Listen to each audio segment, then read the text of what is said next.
আসসালামু আলাইকুম। বিজ্ঞান অনুসন্ধান চ্যানেলে তোমাদের সবাইকে স্বাগতম। আজকে অনেকদিন পর একটা ভিডিও দিলাম। আজকে হেডলাইন দেখে বুঝতে পারছো এসএসসি 2025, অর্থাৎ কালকে তোমাদের পরীক্ষা। এই পরীক্ষাতে তোমাদের কি কি করতে হবে আর কি কি করতে হবে না, অর্থাৎ পরীক্ষার হলে তোমরা খাতা পেলে কি কি করবে আর কোনগুলো করবে না সেগুলো সম্পর্কে আজকে আমরা আলোচনা করব। এটি খুবই গুরুত্বপূর্ণ। তোমরা এই 2 বছর তো পড়েছো, এই 2 বছর পড়ার ফলে আজকে যে পরীক্ষা দিবে কালকে, এই পরীক্ষাটা তোমাদের তার বহির প্রকাশ। কিন্তু দেখা গেল তোমরা পরীক্ষার খাতাতে কিছু কিছু জিনিস এমন একটা কিছু ভুল করেছো যেই কারণে তোমার উত্তরপত্রটাই বাতিল হয়ে গেল, তোমার 2 বছরের চেষ্টাটাই বৃথা হয়ে যাবে। তাই আমি মনে করি যে এই ভিডিওটা তোমাদের সকলের জন্যই, যারা এসএসসি পরীক্ষা দিবা এবার, তাদের জন্য খুবই গুরুত্বপূর্ণ। তো পরীক্ষায় সাধারণত আমাদের প্রথমেই অবজেক্টিভ দেওয়া হয়। তো অবজেক্টিভ দেওয়ার সময় সাধারণ স্কুল পরীক্ষার সময় অনেক সময় অনেক স্কুলে ওএমআর শিট দেয়। উত্তরপত্রে যে বিষয়টা, উত্তরপত্রে দেখা যায় যে তুমি ক মেরেছো উত্তরপত্রে, এবারে সরি মানে ওএমআর শিটের উত্তরপত্রে তুমি অ্যান্সার মারছো ক, কতে তুমি টিক দিয়েছো, পরে দেখা যাচ্ছে তোমার মনে হচ্ছে এই উত্তরটা হবে খ। তখন আমাদের স্টুডেন্টরা কি করে, এই খ যেহেতু হবে ক নম্বরটা তোমরা হাত দিয়ে ডলে ডলে ডলে ওএমআর শিটের থেকে উত্তরপত্রটা তুলে ফেলো, অথবা কেউ বিলেট দিয়ে কেটে ফেলো, দিয়ে খ নম্বর দাও। এই কাজটা ভুলেও করা যাবে না। তোমাদের যদি ক নম্বর উত্তর মনে হয় যে ভুল হয়েছে, তাহলে ভুলই থাক, যেটা হয়ে গেছে হয়ে গেছে। যদি মনে চাই তাহলে খ নম্বরও দাগায় দিয়ে আসো, অর্থাৎ 2টা দাগায় দিয়ে আসো। কিন্তু সাধারণত 2টা দাগালেও উত্তরপত্র বাতিল হওয়ার সম্ভাবনা থাকে। কিন্তু কখনো ওইটা যদি ব্লেড দিয়ে কাটো বা ওএমআর শিটটা ঘষা দিয়ে তুলে দাও ওইটা ক নম্বর, তাহলে তোমার উত্তরপত্র বাতিল হয়ে যাবে। অর্থাৎ যেটা ভুল হয়ে গেছে, মিস্টেক হয়ে গেছে, তার জন্য আফসোস করে লাভ নাই, 1 মার্ক তোমাকে ছেড়ে দিতে হবে। কিন্তু তুমি কখনোই যদি এই ঘষা দেওয়া বা ব্লেড দিয়ে কেটে ফেলো ওই নাম্বারটা, তাহলে তোমার উত্তরপত্রটাই বাতিল হয়ে যাবে। অর্থাৎ তোমার 1 মার্ক কমতো, আর এখন তোমার পুরো উত্তরপত্র বাতিল, মানে তুমি ফেল হয়ে গেলা। এই বিষয়টা তোমাকে খেয়াল রাখতে হবে।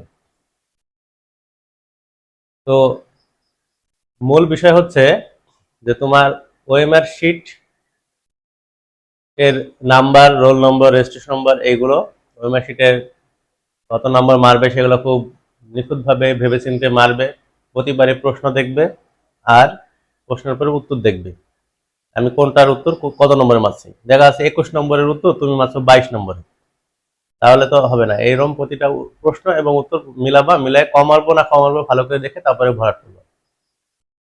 প্রতিটা প্রশ্নের জন্য 1 মিনিট করে সময় পাবা। সময়ও খুব বেশি না, আবার খুব কমও না, যথেষ্ট পরিমাণে সময় দিয়েছে। এইগুলো হলো ওএমআর শিটের ক্ষেত্রে। আর খাতাতে যখন লিখবা তখন অবশ্যই রোল নম্বর, রেজিস্ট্রেশন নম্বর, এগুলো যেন সঠিক থাকে। এবং অবশ্যই হাজিরা খাতা, তোমাদের হাজিরা নিবে, এই হাজিরা খাতায় অবশ্যই তোমার সেট কোড এবং তোমার নাম, সাইন, এগুলো সব সঠিকভাবে করবা। এবং তুমি দেখবে তোমার হাজিরা খাতায় যেই নম্বর, মানে পরীক্ষার কোড নম্বর আছে, সেই কোড নম্বরের সাথে তোমার অ্যাডমিট কার্ডের কোড নম্বর সবগুলো মিল আছে কিনা। যদি মিল না থাকে তাহলে অবশ্যই স্যারকে জানাবে, স্যার তোমাদের এই বিষয়টা নিয়ে পদক্ষেপ নেবে। স্যার বলতে গেলে কক্ষ পরিদর্শক, যারা পরীক্ষার হলে থাকবে। এবং কি করবা না এবার, করা যাবে না হচ্ছে প্রথম কথা, তুমি একটা জিনিস পাচ্ছ না, সামনে আরেকজন আছে তাকে ঠেলা মারছো, তাকে ডিস্টার্ব করছো, এইগুলো করা যাবে না। তুমি নকল করবা না, যেটা পাচ্ছ সেটাই করবা। নকল যদি করো, এইভাবে ঠেলা মারো, আরেকজনকে ডিস্টার্ব করো, সেক্ষেত্রে যদি তোমার পরীক্ষার হলে ডিউটিরত স্যার কিছু নাও বলে, কিন্তু স্যার যদি মনে করে আমি এই ছেলেটার বিরুদ্ধে ব্যবস্থা নিব, ছেলেটার ফেল করাই দিব, এক্সপেল করে দিব, সেই স্যার পারে। অর্থাৎ এই বিষয়টা তোমাদের নজরে আসতে হবে যে আমরা স্যারকে যেন বিরক্ত না করি, এবং আশেপাশের যারা আমাদের সহপাঠীরা থাকবে তাদেরকে আমরা যেন বিরক্ত না করি। আর নকল অবশ্যই করা যাবে না, নকল করলে তার শাস্তি ভয়াবহ হবে। তাহলে তোমরা এই বিষয়গুলো যদি মনে রাখো, আর যেগুলো আসছে সেগুলো সব প্রশ্নই তোমরা ছোট হলেও টাচ করবে। আর হ্যাঁ, এইটা খুব ইম্পর্টেন্ট যে যে প্রশ্নগুলো আসবে সবগুলাই একটা সময়ের মধ্যে টাচ করে আসবে, কিছু হলেও টাচ করে আসবে। যদি সঠিক হয়, অর্ধেক সঠিক হয়, তাও তোমাকে অর্ধেক মার্ক দিবে স্যাররা। আমি যে পারবো না বলে, সম্পূর্ণ পারবো না বলে কিছু লিখবো না, এরকম করলে হবে না। অর্ধেক সঠিক হলে স্যাররা অর্ধেক মার্ক দিবে। এর জন্য সকল প্রশ্নই তোমরা সময়ের মধ্যে করবা।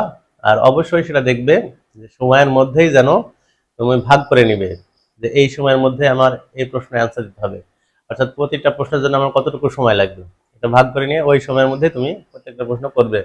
এবং রিভিশনের জন্য অন্তত হলেও 5 মিনিট থেকে 10 মিনিট হাতে রাখবা, তাহলে তোমার পরীক্ষাটা অনেক সুন্দর হবে, গোছানো হবে। তো আশা করি তোমরা এই বিষয়গুলো মাথায় রাখবা, রেখে পরীক্ষা হলে যাবা।